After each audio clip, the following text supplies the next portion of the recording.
વાવથરા જિલ્લામાં પ્રાંત કચેરી ખાતે આજે ચોથા દિવસે પણ ધરણા યથાવત છે।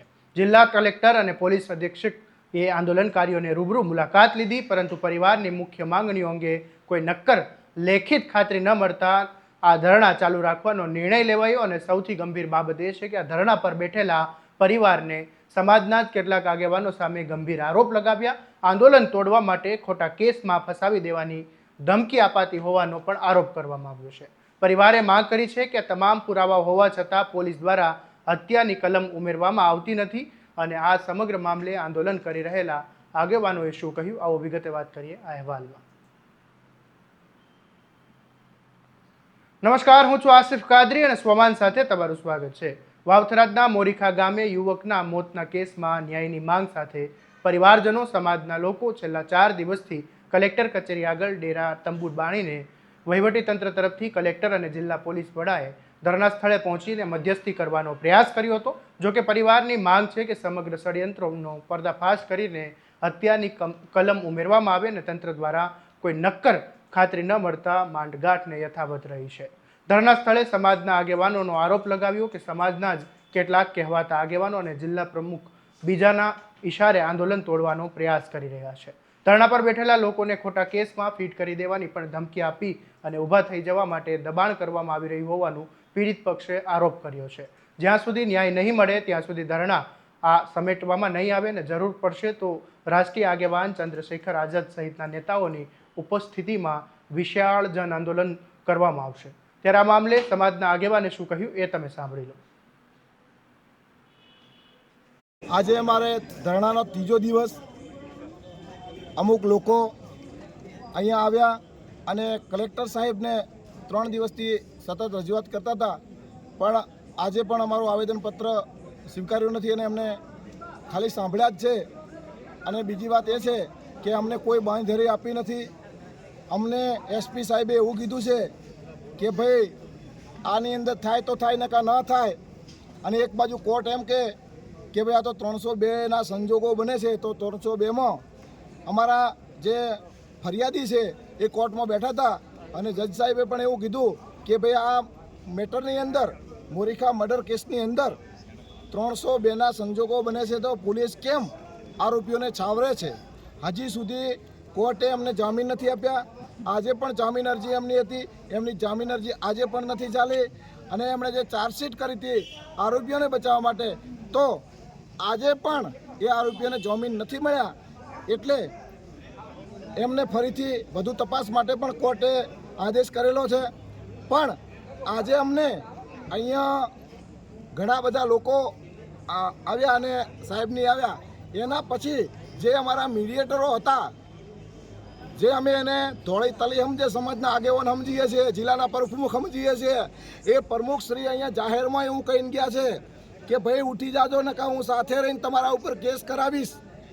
એટલે હું આ મીડિયાના માધ્યમથી કહું છું કે આવી ભૂલથી પણ હાળી કરવાનું ના કરતા। બાકી આ તો હવે ધરણા છે, પછી જેલ ભરો આંદોલન થશે।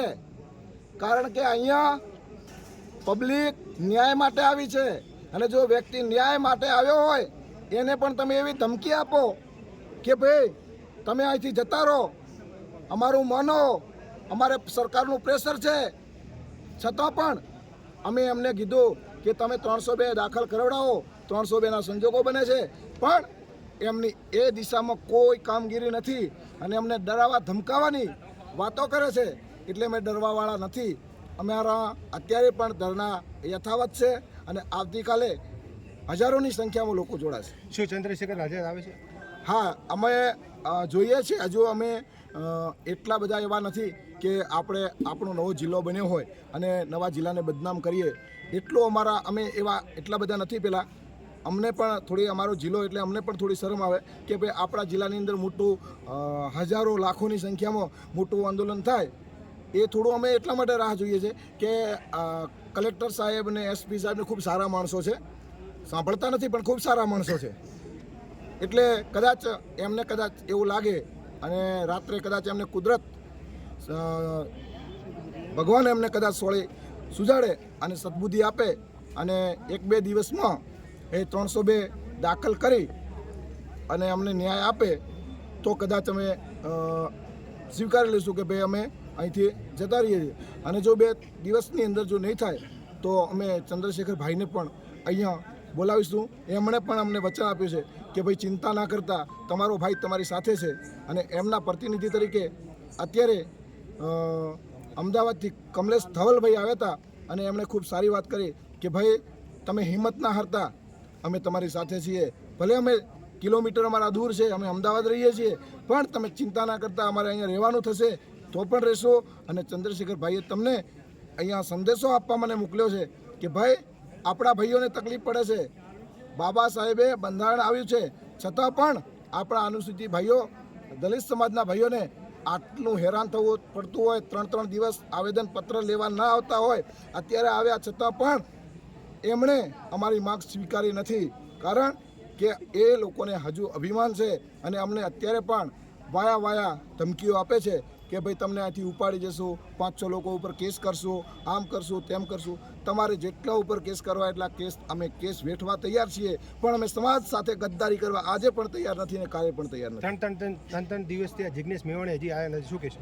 આ જિગ્નેશભાઈ કદાચ કોઈ કામમાં હશે તો જિગ્નેશભાઈ નહીં આવ્યા હોય, કારણ કે હું એ વિષયમાં કોમેન્ટ કરવા નથી માગતો. એ મારો ભાઈ છે, સમાજના આગેવાન છે, રાષ્ટ્રીય નેતા છે. તો જિગ્નેશભાઈ પણ આવશે, કારણ કે હું એમાં જિગ્નેશભાઈ વિશે અત્યારે કોઈ કોમેન્ટ કરવા માગતો નથી, કારણ કે એમને હજારો કામ હોય એટલે કદાચ ના આવી શકે. પણ આવશે, જિગ્નેશભાઈ પણ આવશે, મને વિશ્વાસ છે. હું એમના સાથે ઘણા સમય સુધી કામ કર્યું છે, તો જિગ્નેશભાઈ ઉપર પણ મને વિશ્વાસ છે કે જિગ્નેશભાઈ પણ આવશે. કારણ કે અત્યારે કંઈક કામમાં હશે એટલે નહીં આવે, પણ જિગ્નેશભાઈ ઉપર દિલથી અમે જિગ્નેશભાઈને માનીએ છીએ. અમારી સમાજના મોભી છે અને લોકોનો અવાજ છે. એક દલિત સમાજ નહીં પણ દરેક સમાજ માટે લડે છે. તો આ તો દલિત સમાજ 3 દિવસથી બેઠો છે, એકાદ દિવસમાં જિગ્નેશભાઈ પણ આવશે.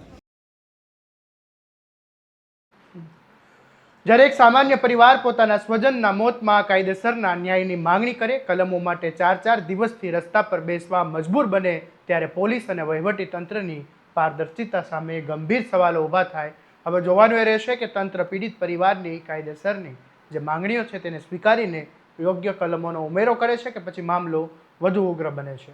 આ મામલે તમારું શું કહેવું છે અમને કોમેન્ટ બોક્સમાં જરૂરથી જણાવજો. તમારા સ્વમાનની વાત કરતાં સ્વમાનથી સબસ્ક્રાઇબ કરી દેજો અને આ વિડીયોને શેર કરવાનું ભૂલતા નહીં. નમસ્કાર.